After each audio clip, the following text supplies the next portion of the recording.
নমস্কাৰ welcome back to my YouTube channel আজি class 3 পৰিবেশৰ পাঠ 5ৰ বাগিচালৈ চাও বলা তোমালোকক লিখি দেখুৱাম তেতিয়া হলে বলা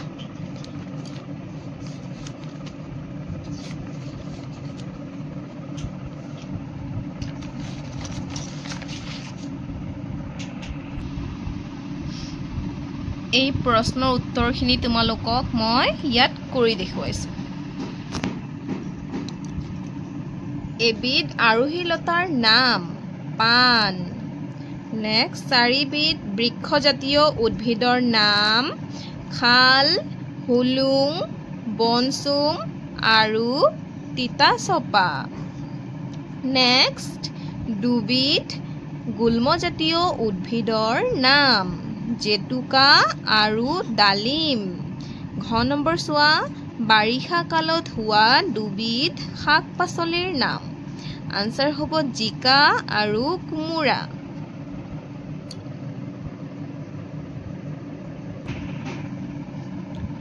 উঙ নম্বৰ অসমত পোৱা দুবিধ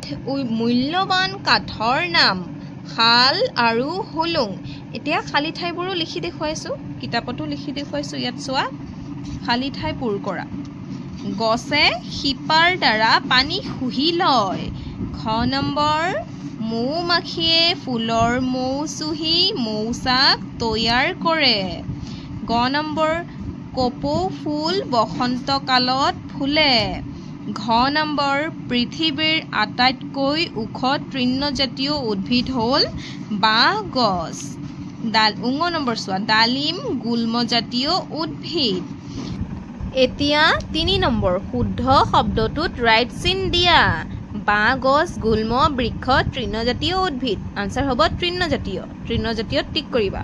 খ নম্বৰ বৃক্ষজাতীয় উদ্ভিদৰ গা গছ বৰ টান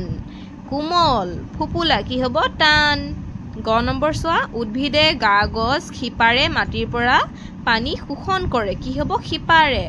ঘ নম্বৰ উদ্ভিদৰ গা গছ শিপাৰ পৰা ডালপাত ওলায় কি হ'ব গা গছ উঙ নম্বৰ ছাল কুঁৱৰী তৃণ গুল্মজাতীয় উদ্ভিদ যদি ইয়াৰ পৰা তোমালোকক লিখিবলৈ অসুবিধা পাইছা তেন্তে তোমালোকক মই লিখি দেখুৱাইছো ৰবা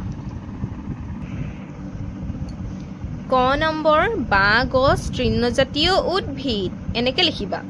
খ নম্বৰ বৃক্ষজাতীয় উদ্ভিদৰ গা গছ বৰ টান গ নম্বৰ লিখিবা উদ্ভিদে শিপাৰে মাটিৰ পৰা পানী শোষণ কৰে নেক্সট লিখিবা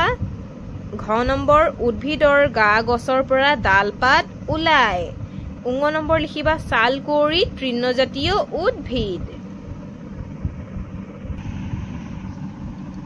নেক্সট 4 নম্বৰ আকাৰ আৰু গঠনৰ ওপৰত ভিত্তি কৰি উদ্ভিদৰ ভাগ কেইটা আৰু কি কি ইয়াৰ উত্তৰটো তোমালোকক লিখি দেখুৱাইছো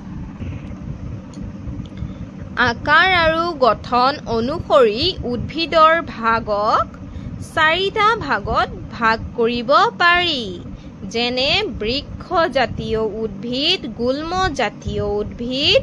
লতাজাতীয় উদ্ভিদ আৰু তৃণজাতীয় উদ্ভিদ 5 নম্বৰটো সোৱা এজোপা উদ্ভিদৰ ছবি আঁকি বিভিন্ন অংশবোৰৰ নাম লিখা ইয়াত পাঠতে আছে তোমালোকক দেখুৱাইছো ৰবা